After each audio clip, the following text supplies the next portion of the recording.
Hey folks, well, winter's here it seems. Winter came early this year. Only the end of October and already we're getting some snow and it's blowing and it's pretty cold out, so I figured I'd come out, start a fire in the wood stove and start a new project I've had on the back burners. Let me show you what I've got. There you go, a snowmobile. It's winter coming, so why not have a snowmobile? Now this thing came from the source, or it used to be Radio Shack in Canada. You can see I've already gutted a lot of it. There are the parts I took out. Kind of see in there the circuit board, basic circuit board. This is the motor for the steering. This dinky little motor here was for the power system, and a few other odds and ends, some gears and whatnot. It's all going to be junk. Now, most of you might be thinking, well, yeah, throw a brushless motor in and that'll be really cool, make it go fast, but heck, it's a snowmobile and should have either a two-stroke. Well, this particular model, this thing's modeled after, would have been a two-stroke, so I think it should have a nitro engine in it. Now, whether I can fit it or not is to be determined, and whether I don't know if these gears would hold up or not. So, my first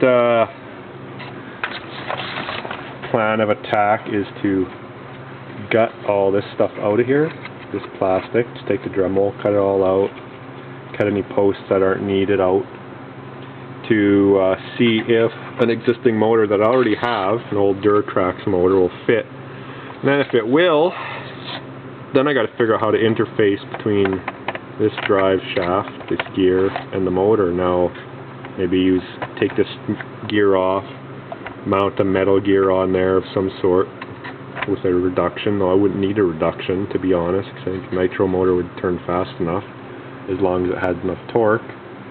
And then run a regular clutch on the nitro motor and figure it all out. And then for the steering servo will just sit up in here with new rods going out. Replace these friction plastic shocks with something different. Change out these plastic things for rods with the rod ends on them, and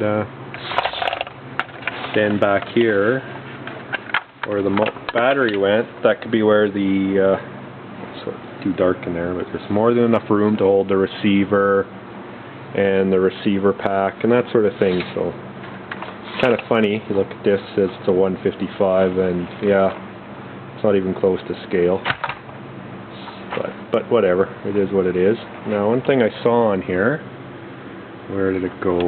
Here it is. I'm hoping it's not too bad. This thing's been sitting for a while. Yeah, the track is cracked, so I'm going to have to do something about that. Shore it up somehow. Maybe I'll put some aluminum plates in there to hold it together or something, but well, figure it out. First things first. Grind all this crap out, pull that motor out of the truck, and see if it's even going to fit. Alright, after a bunch of Dremel work, making a mess, I got it more or less cleaned up. I can clean it up a little bit better inside once I'm ready to permanently mount this, but I think my plan might work. Here's the engine I was thinking of using. It's a Torque 16. Came out of that Duratrax MT truck that I haven't used in a while. It's a good little truck, but we'll see. I may sacrifice this engine for the cause, or maybe I'll do some searching online, eBay, that sort of thing, and find something that might work a little better, and I'll show you why I say might work a little better. I've already kind of rough dropped this in, and it does fit, and the gears would line up pretty good here. This is a 2-speed clutch bell. I'll have to see, I don't know where the single-speed one is, but it looks like this 2-speed one would probably be alright, because it'll give me that extra length that I would need for things to line up. But a couple issues to overcome. One is the pull start. It's too big, so I had to pull it off to make it fit. So it fits in there, it just fits. And it just clears for the steering shaft to go through at the moment. So that's alright. And then the clutch or not the clutch, the flywheel just clears here, so that would work alright, but causes another problem. There's the exhaust port. This is a side exhaust engine. Now originally, let me find it here, here's the factory muffler, and there's no way in hell that that would fit in there, but I had this aftermarket header which comes around. I'd have to modify it. Now the issue is it won't fit unless I were to rotate this forward, which would be alright. Could fit that in and figure something out with that, or find, like I say, a different header on eBay, or make my own. Just get a chunk of steel and work something out. Then, so in order to get it to rotate forward, I'd have to modify this back plate, cut those ears off to give myself enough room, and I would drop it down a little lower. And it'd be nice to drop it down a little lower because, I'll see if I can show you on the video here. Give me a moment. Come on. Kind of hard to do this with one hand. Close enough. See if you can see up underneath. Might not be able to see. No, sorry, you can't. You can see I'm going to have some clearance issues.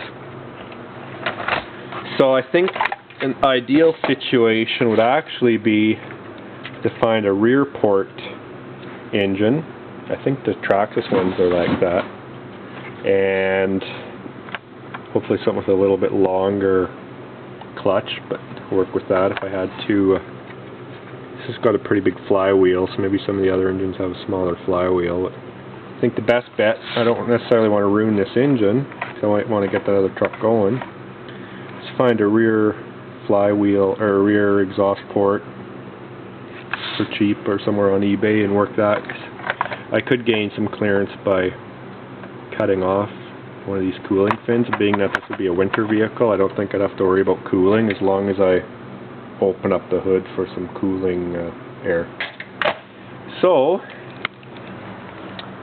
I think I'm going to shut her down for now and go look on eBay and just do some research and see what I can find. I'll give you an update as soon as I have something to tell you. Talk to you later.